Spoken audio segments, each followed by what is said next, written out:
Hello everyone, welcome back. This is the follow-up to reviewing some of my power rankings from the last couple of videos ago, so we're just going to jump straight into it. Number 11, Prague Lions. Now, I would lower these guys probably a little bit down now, maybe to like 12, 13, because at the time of writing, a couple of teams didn't have their quarterbacks, and now they do, so I would probably have them maybe a little lower, but it is what it is. We're still going to review them now, so their offensive identity is very clear to me. They have Adam Zualeka, they have Tyrese Johnson-Fisher. Both of these guys are great running backs. Both have injury concerns. Both have explosive potential, but both haven't seen their full reach. Tyrese played last year with the Berlin Rebels, only played 10 games through injury and got 380 yards. Adam Zualeka played 7 games last season for Prague. So having them on a rotation, I think, is just the best situation for both of them to enjoy. Just not having to be a bell cow running back, because I don't think either of them can be a bell cow running back due to just the mileage on both of their bodies. They got Radim Carlos as well from the Czech national team. He is a serious eager player. I think that he was super underrated in Vienna last year, and bringing him in as a homegrown player is massive. They've got Lyles in a quarterback, former New Yorker Lion. Good signing. I don't think it's a game-breaking championship signing, but I think it's a solid signing. I'd be interested to see how he does. They've got Lawrence Cornwall-Baptiste, who is underrated, severely underrated. Good at tackle, good at guard. I think he's best at guard. He played mostly tackle last year, but I think he's actually a better guard than he is a tackle.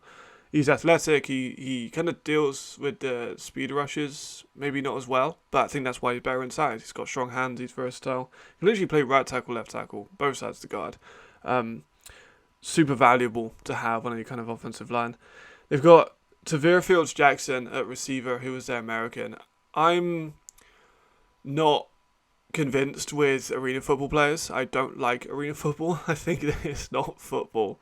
Like, you have a run and start on like a 15-yard field, which is like 20 yards long. I just don't think it's the same. So I'm struggling to see how he'll adapt. I think that he's a jump ball specialist. He has really, really strong contested catch, but struggles with his release when it's not a run and start, and also struggles with creating separation. And I think when he comes against these better DBs, separation might be a bit of concern. But, that's when they fall upon the redeem. And there are other guys. They got Joseph Janata, they got Lucas Cadlet, who are both really solid Czech guys. So excited to see how that offense kind of rolls out. I think it's mostly going to be a running team with like a play action and a deep threat here. Kind of similar to how Madrid, I think, will operate. And then they've also got another offensive lineman, Ian Port. They've got Matthias Roll-Hulsemus, which is from Barcelona Dragons last season. I like him. Good burst, speed off the line. He's kind of a smaller kind of guard. Kind of. Like, he's a bit thinner. But he's listed at 282, but, he's just a bit longer, I think. So they've made a clear investment in the offensive line. Homegrown talent is going to be a problem for them again this year, I think. They haven't got necessarily the craziest homegrown talent within the country, same as Enthroners, but, better than the Enthroners. They got Peter Landstrom at DB, who I think is a solid signing. He played for Potsdam last year, good tackling, hits hard, tracks the ball well, has a nose for it for sure. He's not a hash-to-hash guy, I don't think he's a speedster, but definitely has, the potential. Jan Chris as well was there last season. I think he's really solid. Big, another box safety. And again, kind of lacks the speed. So the speed in the safety department isn't elite. And then you bring in Daniel Wright, though. Who was one of my favourite signings in the league. Former Alabama starting safety in the championship run. Just an absolute killer. I think that he isn't the best in coverage, again, same as the other ones, but it's just his not that great in coverage is still better than most people's really good in coverage because of the level that he was playing at. So really excited to see how he does. He could be, I think he's an all-star level player. I don't think it's even really in doubt that he could be an all-star player if he stays for the whole season. And yeah, I just think they have a good amount of young guys. They got Noah Abelaya, who's coming in as a linebacker, another Ian Port linebacker. I just think they're solid. I think they got some talent everywhere, and I think that they could see themselves kind of yo-yo between 13 and maybe 9. depending on if they can put a few wins together. Coming in number 10, Hamburg Sea Devils. They bled last year. They lost Bombach. They lost Evans Yoruba. They lost, they've changed quarterback. They've changed receiver. They didn't bring back Stanley.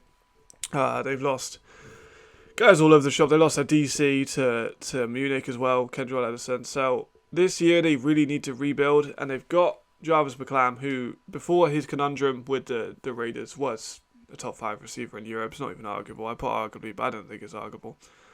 Javarian Smith is one of the better GFL crossovers coming into the ELF. I think that he is definitely someone I think will be really exciting for fans, because they had I'm blanking on his name last season, but he wasn't elite, and I don't think he's a championship quarterback, but it'll come to me after the video. I'm sure it will. But Theo Landstrom, I think he's a really, really good complementary receiver.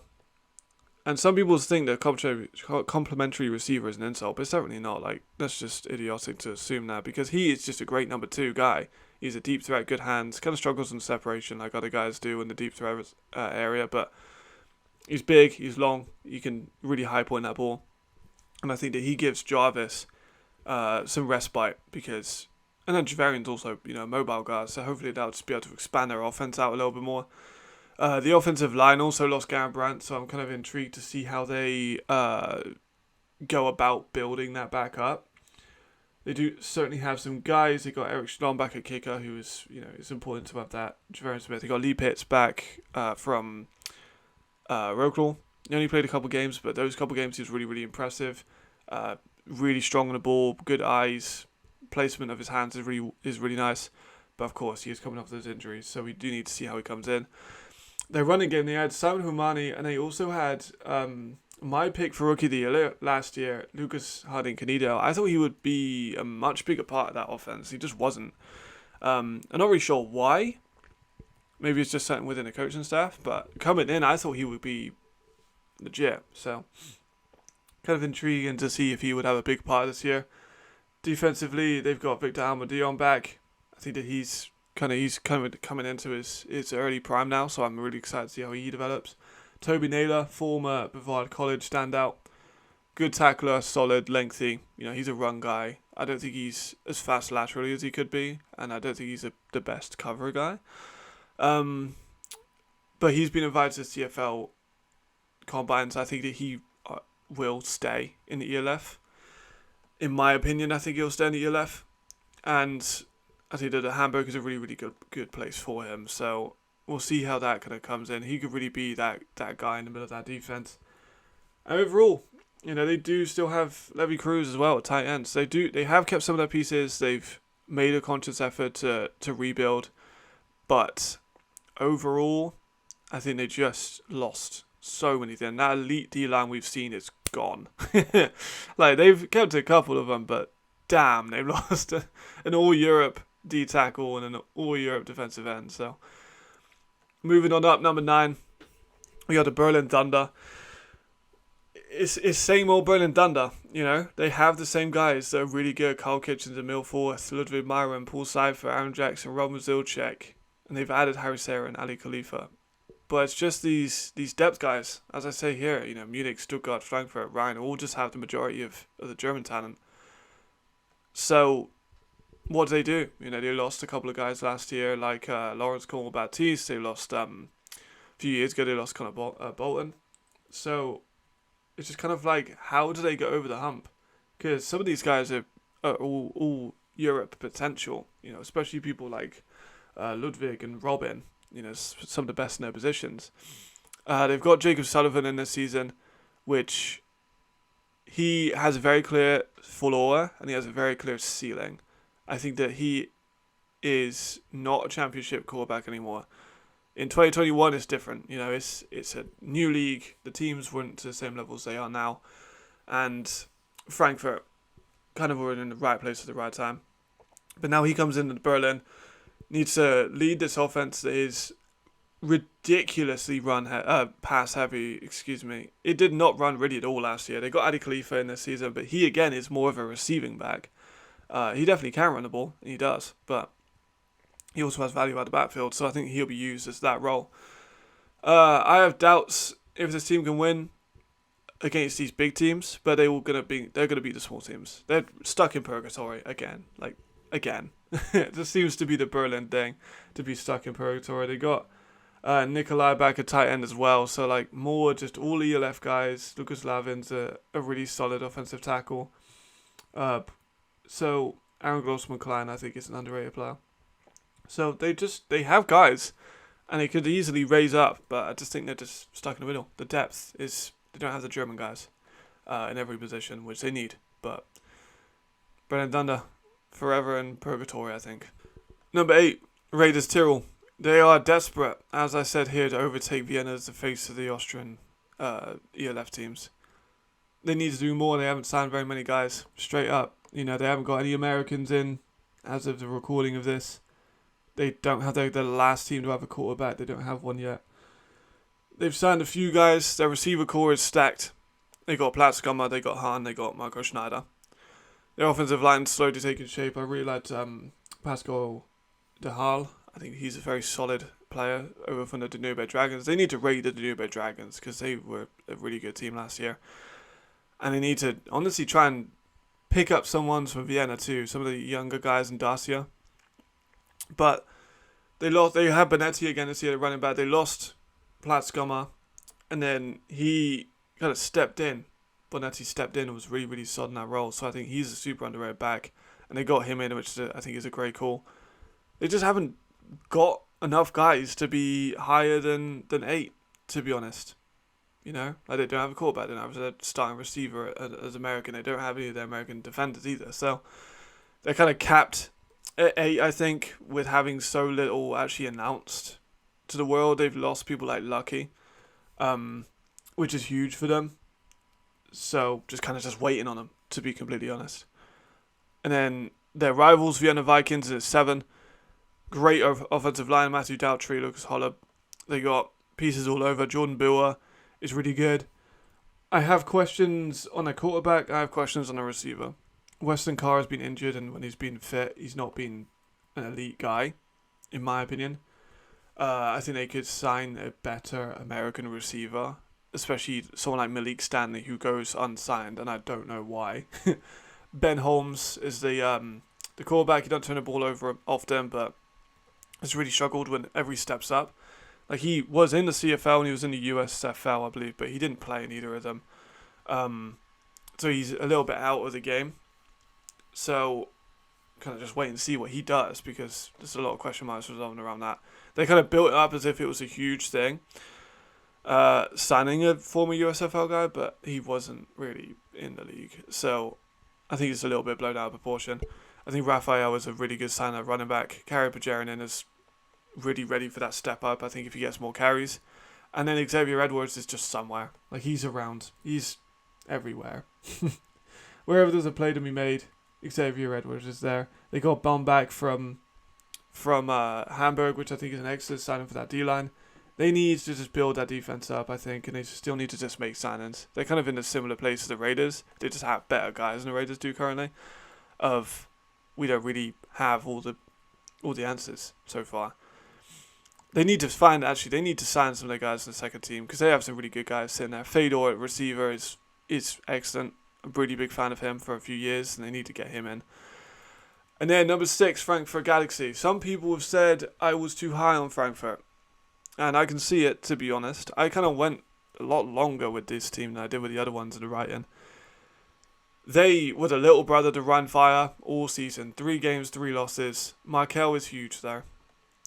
Steven Nilsson is huge, though, because those two are the best in their positions, in my opinion. Steven Nilsson's the best offensive lineman, and Markel's the best receiver. Luke, I don't think he's a starting quarterback. He was in Italy. He's not, I don't think, in this modern day of the ELF. As I say here, he is more turnover prone, but he does have a history of Markel in Milan. So we'll see how that transcends into this season. And I imagine that was, as here, a driving force for him coming there. I don't think that there will devolve, like I mentioned. I don't think it will just become Milan's. Let's just throw it deep 50 times a game. Like, he had to just go in there every single time. So I'd like to see him incorporate more of his short and intermediate game. and they do have the guys for that. I think now they do at least. I think they've signed actually a lot of guys. Like some of the guys that they've signed have been like those rotationary and bench guys. But I think Nico Straman, I actually predicted Nico Straman in one of my old videos to be really, really good. And he was. He had a breakout year this year, so that was one of my claims to fame. Paul Lenhart, I think, is an underrated receiver. He's fast. He sits in his cuts well. It's a bit, bitey attitude-wise, but I think that's kind of, I'm all right with that. I think if you have you kind of need those guys in your team. Ollie Krebs at tackle, underrated. They got a solid guard in Luca Ozan-Hebel, who I think is a decent player. They got Divine Buckram. They've got Thomas Fischbach back. They got just guys everywhere. They got, people all over the field. Again, a lot of them are just kind of these guys that are going to be reserve guys. They got Brandon Butler, who's a good athlete from Prague last season. He was kind of around just everywhere. And I think that Jamalcolm Liggins is another good signing. They got Benjamin Mao as well. They got the Schramm brothers. They got Joshua Portnaski back. They've just got people. It's kind of just it's probably the best team they've had in a few years, maybe ever. And I think this team probably beats their championship team. So, yeah, probably coming in at 6. So just outside the top 5. And now round us out. Here are the guys that we have, and that's where I'm sitting on. Some of them maybe move down, like I said, with Prague, and then we really just wait and see if these 2 Austrian teams sign anyone. So until then, they're going to stay there. The 1 through 5 should be out really, really soon. Literally just submitted today, just waiting for it to get edited and sent out. But much appreciated. If you're still here, thank you very much. I will see you in the next one. And yeah, just waiting on guys. I'm going to do more tier lists like I did in the last one. With Madrid. That one did really, really well. So yeah, much appreciated, and goodbye.